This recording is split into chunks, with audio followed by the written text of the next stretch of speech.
Dans la vidéo précédente, nous avions examiné l'optique 530 immersive et nous avons également parlé des différences entre une lunette de visée traditionnelle et une lunette de visée prismatique.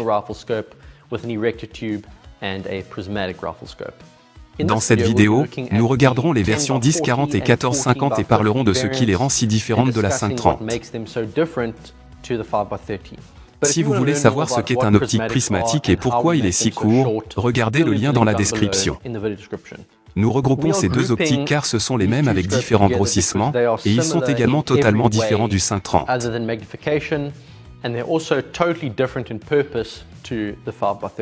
Je pense que la meilleure façon d'introduire ces deux optiques est de poser une question. Vous êtes-vous déjà demandé pourquoi une lunette de visée ne semble pas vous donner la même expérience immersive qu'une paire de jumelles ou un télescope, où il vous plonge dans l'image, vous donne l'impression d'être dedans?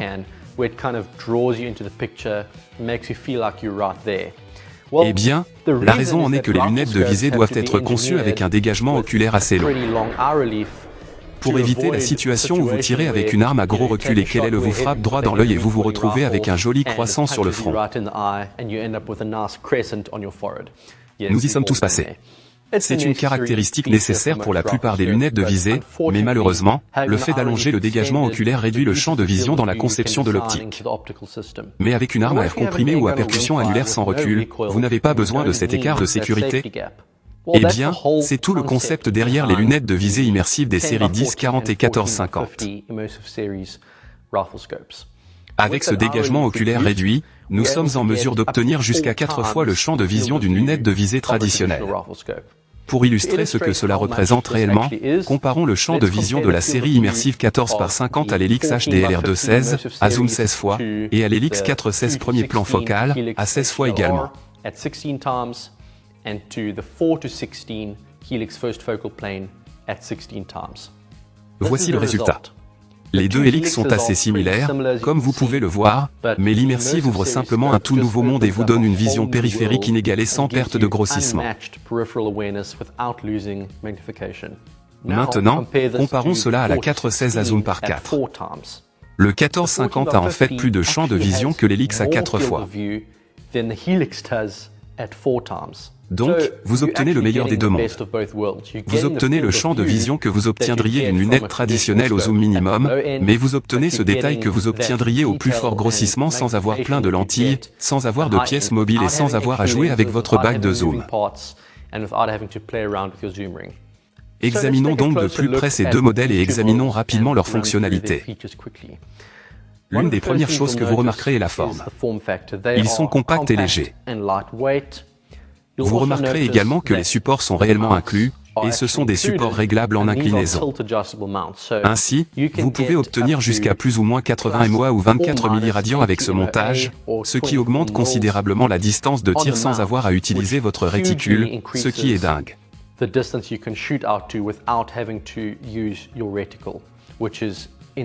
Vous pouvez tirer à environ 600 mètres avec une carabine à air comprimé en utilisant ces lunettes. Nous incluons plusieurs bases Picatinny qui peuvent être commutées pour s'adapter au mieux aux rails qui se trouvent sur votre arme et aider à obtenir un dégagement oculaire correct. Ils peuvent également être équipés d'un petit rail d'accessoire, qui peut être déplacé. L'idée est que si vous voulez monter un petit point rouge, vous pouvez l'installer où vous voulez. L'oculaire a un réglage dioptrique pour obtenir la mise au point du réticule à votre œil et une coupelle oculaire en caoutchouc pour un ajustement plus confortable. Le capuchon de lentilles en caoutchouc vous rappelle simplement que vous ne devriez pas les mettre sur des armes à fort recul. Sauf si vous voulez finir comme Stevie Wonder. Je ne sais pas si je peux dire ça. Vous l'avez écrit? Non. La tourelle d'élévation est exposée et la tourelle de dérive est couverte. Les clics sont fermes et nets, et les deux modèles vous donneront 83 MOA ou 28 milliradians d'élévation et de course en dérive. Il y a 6 milliradians ou 15 MOA par tour sur les tourelles et les unités sont appariées au réticule. Le réglage de la parallaxe varie de 6 mètres ou yard à l'infini et est extrêmement souple, aidé par le fait que l'éclairage est un petit système de boutons poussoirs qui ne gêne pas du tout le cadran de parallaxe. L'éclairage a 6 réglages de luminosité et fonctionne de manière très similaire à celle de la Theos. Vous le maintenez enfoncé pour l'allumer, puis vous pouvez appuyer pour parcourir les paramètres de luminosité. Les réticules eux-mêmes sont les réticules APR éprouvés disponibles en MOA ou MRAD, et il y a beaucoup d'informations sur ces réticules. Vous pouvez visiter notre site web et vous pouvez télécharger la version PDF du manuel livré dans la boîte si vous voulez en savoir plus à leur sujet. Ces réticules figurent également dans la base de données de l'application éléments balistiques, ce qui signifie que vous pouvez obtenir une référence visuelle de l'emplacement de votre point d'impact projeté sur votre réticule pour vous aider à tenir plus précisément lorsque vous prenez un tir. Les diamètres de l'objectif sont respectivement de 40 mm et 50 mm.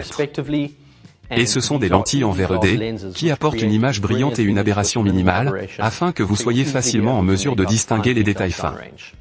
Je dois également mentionner que c'est l'un des avantages des systèmes optiques à grossissement fixe.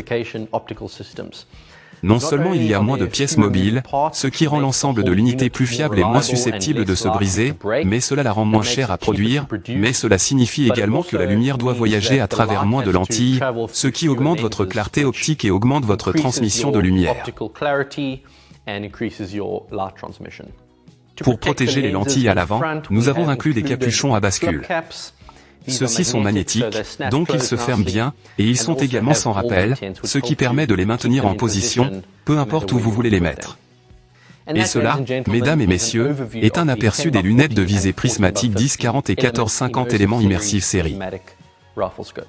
Si vous avez une aire comprimée ou à percussion annulaire à faible recul, et que vous pensez que l'immersive pourrait aller avec votre arme, vous pouvez consulter notre site web élémentsoptiques.com.